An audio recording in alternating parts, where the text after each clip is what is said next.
La sociedad israelí atraviesa uno de los momentos más complejos de su historia, y es que cada decisión del gobierno sumerge a la población en un gran debate. ¿Pero qué tiene hoy en día a la sociedad israelí tan enojada? En entrevista para Enlace Judío, el experto en la historia del Estado de Israel, Daniel Feinstein, nos explica. Hola Daniel Feinstein, muchísimas gracias por tu tiempo para esta entrevista. Gracias por recibirme. Dani, pues tú eres un gran sociólogo y desde 1948 que se creó el Estado de Israel ya había cierta diversidad en la población. Sin embargo, con el paso de los años, pues se fueron incrementando y sumando las diferentes migraciones de judíos de diferentes partes del mundo. Y bueno, hoy tenemos una sociedad israelí pues bastante diversa. ¿Nos podrías explicar un poco cuáles son las fronteras sociales que dividen hoy a la población del Estado de Israel? Bueno, es una pregunta que requiere una respuesta un poco larga, ¿no? O sea, para decirlo corto, podemos decir que Israel hoy se encuentra en una de las peores encrucijadas de su historia, donde el conflicto con Gaza es un elemento, pero hay otros elementos que son más estructurales, que tienen más tiempo y tiene que ver con la composición de la sociedad israelí, una sociedad que algunos ya la caracterizaron hace más de 25 años como una sociedad multicultural conflictiva. ¿Y esto a qué se debe? Se debe a la historia un poco, es decir, desde la época de la ocupación otomana y después de la época de la ocupación inglesa hasta la independencia de Israel, había distintos grupos que vivían dentro de Israel. Por un lado, dentro de la población judía, que ya había tensiones entre el grupo, digamos, del llamado Yishuv Yashan, el viejo asentamiento, y los inmigrantes sionistas. Después, más adelante, vamos a tener entre el 45, el 48, hasta los años, fin de los 50, la migración de los judíos expulsados o que se escapan de los países árabes, después de otras inmigraciones de etíopes, de rusos, etc. Entonces, es una sociedad muy diversa desde el punto de vista cultural, étnico, religioso. Entonces, hay varios puntos de quiebre, o se dice técnicamente de clivaje, que es un término que viene de los cristales, cuando se empieza a quebrar. Entonces, la sociedad israelí tiene, por un lado, conflicto entre distintas tendencias, que tendríamos tres grandes grupos, que son los grupos Haredim o ultraortodoxos, que en la situación de la guerra han quedado como fuera, se han hecho como salieron del Klal Israel, con una actitud en general de indiferencia, de falta de empatía ante lo que está ocurriendo a su alrededor. Esto va a tener consecuencias de mediano y largo plazo, tanto políticas como sociales, creo, negativas para ellos. En los grupos sionistas mesiánicos, que hoy en día tienen por lo menos dos partidos que tienen ideas nacionalistas extremas que pueden ser peligrosas para pensar racionalmente las políticas de seguridad de Israel. Tienes un sector más laico, secular, aunque con distintos grados de tradicionalismo. Después tenemos también quiebres socioeconómicos. Israel tiene enormes brechas socioeconómicas entre una minoría muy rica y una mayoría media y pobre. Eso también es un problema muy serio. Hay problemas étnicos, es decir, de los judíos de origen mizrají, de los países árabes, de este tema versus los judíos ashkenazim, aunque esta tensión se está resolviendo igual que en una famosa película israelí llamada Casablanca, que es a través de los matrimonios, que hoy en día en Israel un porcentaje muy alto, como en la Comunidad de México, son entre judíos de un origen, de otro origen, y eso va limando esas asperezas. Hay diferencias también políticas frente a las posiciones frente al conflicto con los palestinos y con otros países árabes, de posturas más palomas, más extremas. Y por último, y esto empezó con el actual gobierno, que siguiendo una línea, una vieja tradición que viene de los años 70, con algunas de las políticas de Menachem Begin, la idea de la polarización dentro de la población, que generó con todos estos intentos de dominar, de cambiar el sistema jurídico y las protestas y las tensiones que eso generó, Entonces, el conjunto de estos elementos, sumado a una guerra que divide la población entre aquellos que tienen hijos en el frente y no duermen de noche, y aquellos que no tienen hijos en el frente y pueden dormir tranquilos, y la crisis económica que esto conllevó, generó un clima que, como te das cuenta, es bastante complejo. Ahora, Dani, ya que nos has dejado bastante claro pues cuáles son las divisiones que hay dentro de la sociedad israelí, quería yo llegar a esta pregunta. Tú, como experto en la historia del Estado de Israel, en la cultura, quisiera preguntarte qué es lo que tiene a la población israelí el día de hoy en tiempos de guerra tan enojada. Bueno, yo creo que por un lado es contradictorio, porque los israelíes siempre se han quejado, ¿no? Es un pueblo que siempre tiene esta tradición de quejarse, a pesar que tienen un nivel de vida importante. Si uno toma, por ejemplo, el índice de desarrollo humano de Naciones Unidas, Israel en los últimos 10, 15 años ha venido estando entre los 20 países de mayor desarrollo humano de Naciones Unidas, con un ingreso per cápita de casi $60.000, con unas condiciones, por un lado, muy de salud pública de calidad, de educación de calidad, de cierta estabilidad macroeconómica, por un lado eso, y prosperidad en los sectores que están en los sectores de alta tecnología, de exportaciones, etcétera, sumado a un sector de la población que vive niveles mucho más bajos porque o lo elige, como el mundo ultraortodoxo, que prefiere vivir de subsidios y dedicarse a estudiar Torah, o algunos sectores de la población árabe y particularmente beduina. Entonces, pero lo que desencadenó en una situación de tensión fue, por un lado, las reacciones frente a las políticas del gobierno, el último gobierno de Netanyahu, un gobierno de ultraderecha que aceptó a políticos que antes ni Begin ni Shamir aceptaban. Porque cuando el rabino Kahana fue aceptado para un partido extremista, la Knesset decidió eliminar lo de la Knesset, una ley que no permitían partidos con ideologías racistas. Y cuando ellos hablaban, nada menos que Isaac Shamir, que era un hombre muy de derecha, se retiraba de la Knesset y no lo escuchaba. Hoy en día se ha caído esa línea roja. Después la guerra.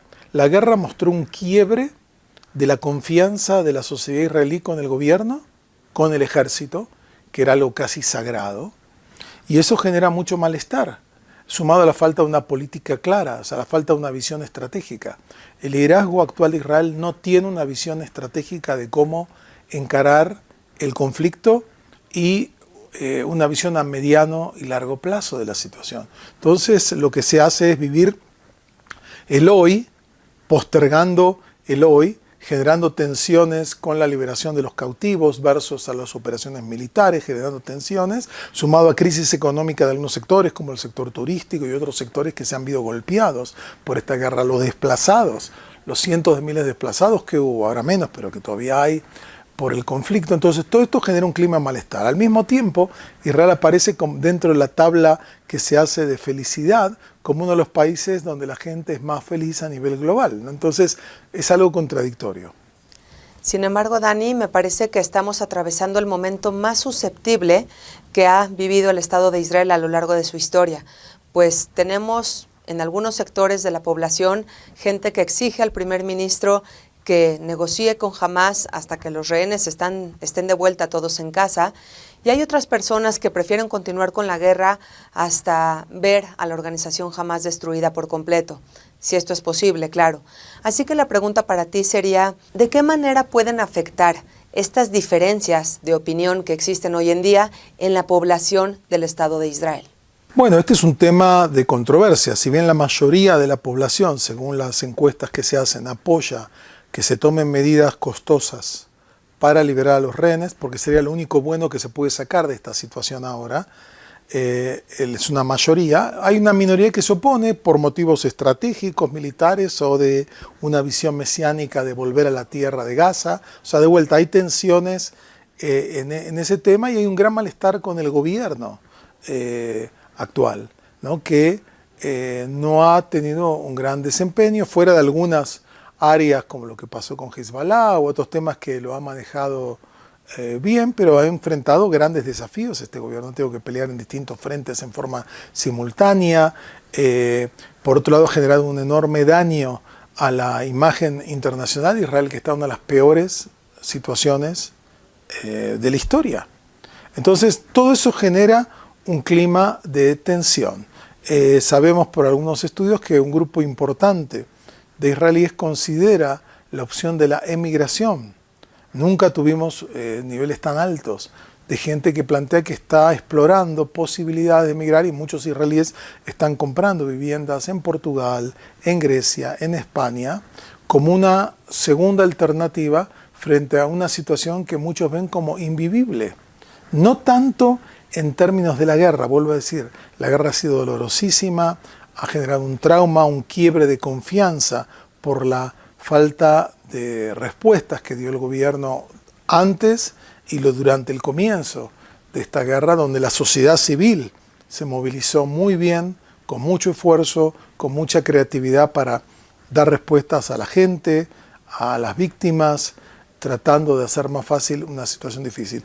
Pero creo que Israel está viviendo de los peores momentos desde su fundación, y bueno, todo eso obviamente que genera una delegitimación externa, el incremento del antisemitismo global, las tensiones con la diáspora, particularmente con la diáspora norteamericana, las críticas que están empezando en muchas comunidades hacia las políticas israelíes, sumado eso a la crisis interna, nuevamente llamados al frente a los reservistas que tienen que arriesgar sus vidas y dejar sus negocios y sus familias e ir a estar en una situación que no está claro para qué están.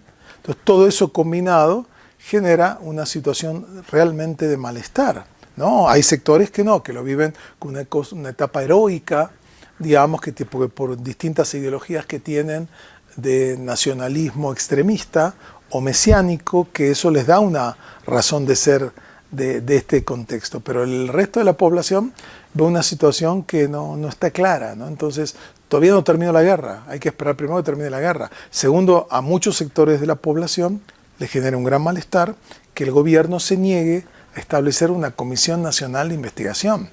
Cuando fue la guerra de Yom Kippur, fue una de las primeras cosas que se hizo al terminar la guerra. Y todo el mundo lo apoyó, incluyendo el gobierno de ese momento, el gobierno laborista. Porque es lo mínimo que puede hacer una sociedad, dar cuenta de lo que pasó, evaluar responsabilidades y aprender lecciones para que no se repitan estas situaciones. Dani, tú has dedicado muchísimos años de tu formación al estudio del Estado de Israel. Así que perdóname si te hago una pregunta un tanto personal, pero en estos momentos de guerra, en estos momentos tan complicados que está atravesando este pequeño pero fuerte Estado judío, ¿cuál sería tu crítica principal hacia el Estado de Israel? Bueno, yo creo que, de vuelta, hay una discusión en qué medida la diáspora tiene o no derecho a criticar al Estado de Israel. Es una discusión que tiene cierta legitimidad, ¿no? No digo que no. Pero cada vez más son voces que plantean que cuando vemos que el proyecto fundacional del Estado de Israel, expresado en la Declaración de Independencia, que hoy en día en muchos lugares la cuelgan en tamaño gigante, entrada a museos, entrada a escuelas, como diciendo, estas son las bases del pacto democrático judío que establecimos para vivir. Y este gobierno y otros sectores lo están erosionando. Esto no es el acuerdo por el que nosotros nos comprometimos. Entonces, hay muchos sectores que hoy en día dijeron que la diáspora tiene que tener un papel constructivo, con una crítica que sin negar y sin dejarse utilizar por los sectores antisionistas, anti-israelíes, antisemitas, pueda elevar la voz ante situaciones de políticas exteriores, etcétera, porque criticar un Estado es un elemento fundamental del judaísmo y es un elemento fundamental de la democracia. Los profetas de Israel fueron los principales críticos de los reyes de Israel, el poder político, de los sacerdotes, el poder religioso, de las clases altas que no daban respuesta a la pobreza, a las necesidades de la sociedad. Entonces la crítica tiene legitimidad. Yo creo que un primer tema, que no lo digo yo, uno se nutre de lo que dice la propia prensa israelí, o lo han dicho los principales jefes de todos los servicios de seguridad de Israel en los últimos 15, 20 años, es que el liderazgo político no tiene una visión estratégica de cómo resolver el problema palestino. Entonces, como decían ellos, ganamos todas las batallas, pero no ganamos la guerra. porque no hay una visión estratégica. Hace falta esa claridad estratégica que en su momento tuvo David Ben-Gurión, que tuvo en cierto nivel también Menachem Begin, que tuvieron otras figuras que entendían que hay que entender el contexto del Medio Oriente, entender, digamos, los intereses, ese juego de campos que hay entre distintos sectores, algunos que quieren desestabilizar y atacar y destruir ordenamientos democráticos o más prooccidentales, y al revés, aquellos que quieren preservar ese tema. Entonces yo creo que la primera crítica sería la falta de una visión estratégica de ese tema. Eso es en primer lugar. Segundo lugar, que se permitan a los grupos más extremistas, ya sea ultraortodoxos, que ellos tienen una agenda de recibir sus beneficios y no mirar los intereses nacionales o globales, pero ellos son coherentes en eso y siempre lo han hecho los partidos ultraortodoxos. Otro riesgo son los partidos sionistas mesiánicos, radicales, que tienen ideas que son muy peligrosas. Siempre el mesianismo en el mundo judío hace una fuerza poderosa y peligrosa al mismo tiempo. Entonces hay que controlarla con racionalidad, con otro tipo de frenos para tales. El tema también la falta de pluralismo religioso que hay en Israel. En Israel es el único país donde un rabino no ortodoxo no puede realizar oficialmente una jupá. O sea, hay un monopolio ortodoxo que lo que hace es corromper a la religión y a su vez alejar a mucha gente de la espiritualidad y la religiosidad judía. Explico. En Israel hay algo que se llama las leyes de status quo.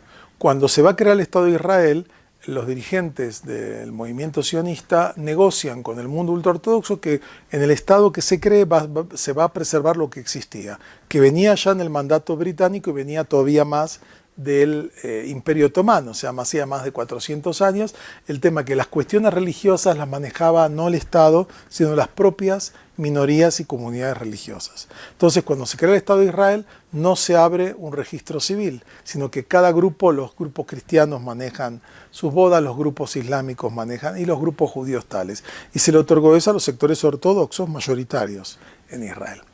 Sin embargo, mucha gente planteó de entrada que el hecho de que el Estado nombre a los grandes rabinos, el hecho que el Estado financie o les pague el sueldo a muchos de los rabinos, lo que genera es la corrupción desde el poder del mundo religioso, y que se genera un monopolio que atenta contra la diversidad religiosa de corrientes más liberales, más ortodoxas dentro del pueblo judío. Muchas voces aún ortodoxas hoy dicen que tiene que haber una separación entre Estado y religión. Permitir que cada persona viva como en la diáspora, cada uno viva, decida a qué sinagoga va y con qué rabino se quiere casar. Claro, ese tema es difícil de entender, así como también puede resultar muy confuso que en el Estado de Israel no hay una constitución, pero sí hay leyes básicas que le permiten al Estado funcionar a la perfección. Ese tema lo dejaremos para otra entrevista, Dani. Bueno, pues le dedicamos un tiempo a las críticas. Así que para ir terminando con esta conversación, pues me gustaría hablar de algo positivo. ¿Qué le estamos admirando al Estado de Israel en estos tiempos de guerra? Yo te voy a ganar una cualidad que me parece ejemplar, la libertad de expresión. Me impacta cómo día con día se imprime en el Estado de Israel pues prensa que critica de una manera aguerrida al primer ministro. Y la verdad es que nada sucede. Los periodistas no están en riesgo, como en muchos otros países sí lo están. Así que yo te comento que lo que más admiro es la libertad de expresión. Tú, Dani, en estos tiempos de guerra, en estos tiempos tan complicados, ¿qué es lo que más te parece ejemplar del Estado de Israel? Bueno, yo diría que hay un tema con todos los problemas que tiene la sociedad israelí. Es una sociedad increíblemente resiliente e increíblemente solidaria. Fuera de estos sectores que mencioné, es decir, es una sociedad con muchas reservas, por un lado, de creatividad, de energía y de esperanza. Fíjate tú que Israel, por ejemplo, es uno de los pocos países del mundo desarrollado que tiene una tasa de natalidad positiva. Es decir, las familias deciden tener hijos, 2, 3, 4, frente a Europa que cada vez baja más. Tener hijos es un acto de esperanza hacia el futuro. Es una afirmación de la vida, es una afirmación del amor. La sociedad israelí tiene reservas de energía, de creatividad, en el área tecnológica, en el área cultural, que son fascinantes. A mí siempre me conmueve esa energía, esa fuerza, esa vitalidad, sumado a lo que tú mencionaste, la libertad de prensa, el hecho que las personas elijan el estilo de vida que quieren vivir con gran libertad, que exista todavía un sistema jurídico independiente y poco corrupto, que exista acceso a la salud de calidad para toda la población, cosa que no se puede dar por obvia, a una educación de calidad también en forma gratuita. Entonces yo creo que hay varios elementos muy positivos de la sociedad israelí y esperamos que, así como después de la guerra de Yom Kippur, que fue un golpe también muy duro y dejó un trauma, como está dejando esta guerra, un trauma emocional, un trauma físico, esperemos que resurjan, yo creo que ya están actuando, energías de la sociedad civil, donde surja un nuevo liderazgo político, un nuevo liderazgo social. O sea, yo tengo esperanza que la sociedad israelí va a poder reconstituirse después de esta situación y cambiar el rumbo para avanzar en la visión originaria, expresada en la Declaración de la Independencia de Israel, de ser una sociedad plenamente democrática y plenamente judía.